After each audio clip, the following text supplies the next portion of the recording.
আজ 15 আগস্ট স্বাধীনতা দিবস।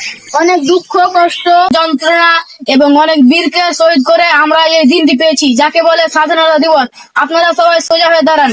আমাদের এই গ্রাম পঞ্চায়েতের রায় সাহেবকে এই পতাকা উত্তোলনের জন্য মঞ্জুর করা হলো।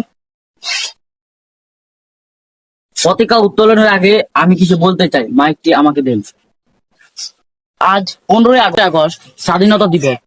আজকে পতাকা উত্তোলন করবে আপনাদের গ্রামেই মকবুল হোসেন।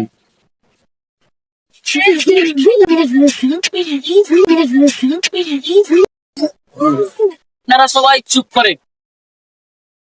মকবুল সাহেবের সম্পর্কে আপনারা কতটা জানেন সেটা জানি না, কিন্তু আমি যতটুকু জানি যে মকবুল সাহেব এই অঞ্চলের সবচেয়ে বৃদ্ধ মানুষ, যিনার বয়স 105 বছর হওয়া সত্ত্বেও আমাদের মধ্যে বেঁচে আছে।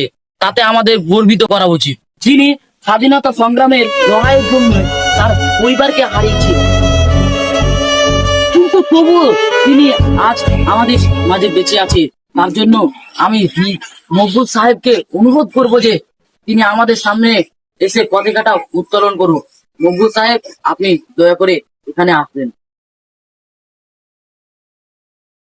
আপনাকে এখানে ডাকা হলো। যেদিন দেশ স্বাধীন করে যে আনন্দটা আমি পেয়েছি, আজ সেই আনন্দটা আপনারা দিলেন। মাতারাম, মাতরম, বন্দে মাতরম,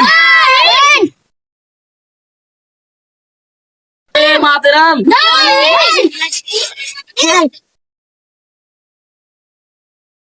15 আগস্ট কি 15 আগস্ট কি বন্দে মাতরম, বন্দে মাতরম।